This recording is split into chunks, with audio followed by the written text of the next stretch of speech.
Siya ay tumakbo at pumunta kay Simon Pedro at sa isang alagad na inibig ni Jesus at sinabi niya sa kanila, "Kinuha nila ang Panginoon. Hindi ko alam kung saan siya inilagay." Lumabas nga si Pedro at ang isang alagad na iyon at pumunta sa libingan. Magkasamang tumakbo ang dalawa. Ang nasabing isang alagad ay tumakbo ng mabilis kaysa kay Pedro at naunang dumating sa libingan. Nang siya ay yumuko, nakita niya ang mga kayong hino na nakalapag. Gayunman ay hindi siya pumasok.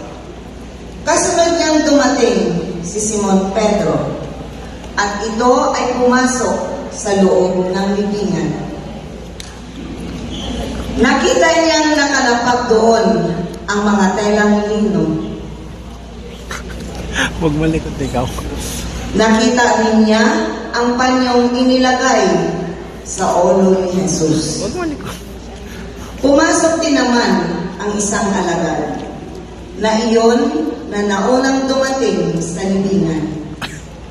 Nakita niya at siya ay sumampalataya. Ito ay sapagkat hindi pa nila alam noon ang kasulatan na siya ay dapat bumangon mula sa mga patay. Ang mga alagad ay muling umalis pauwi sa kanilang tahanan. Ngunit si Maria ay nakatayo sa labas ng libingan na umiiyak. Sa kanyang pag-iyak, siya ay yumuko at tumingin sa loob ng libingan. Nakita niyang nakaupo ang dalawang anghel na nakaputi.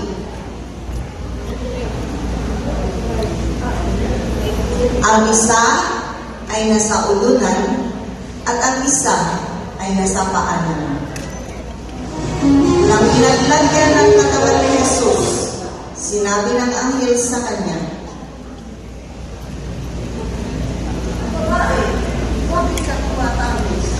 sinabi niya sa kanila, "Kinuha nila ang Panginoon.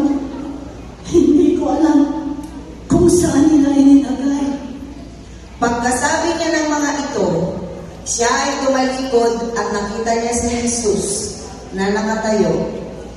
Hindi niya alam na iyon ay si Jesus.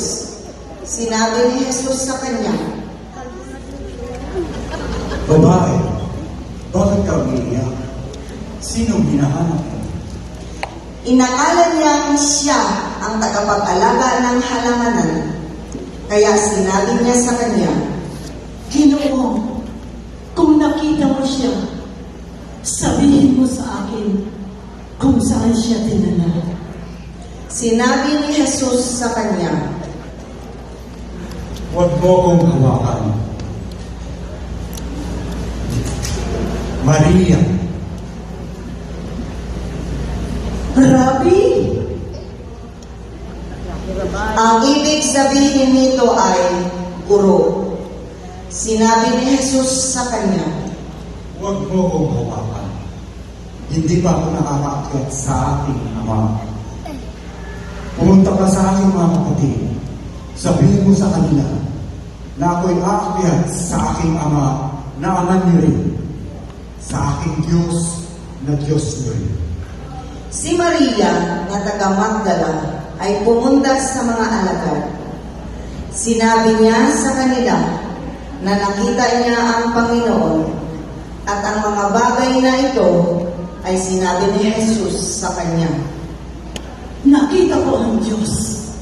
At pinasasabi niya, siya'y aakyat sa kanyang Diyos na Diyos natin at ang Panginoon niya na Panginoon natin.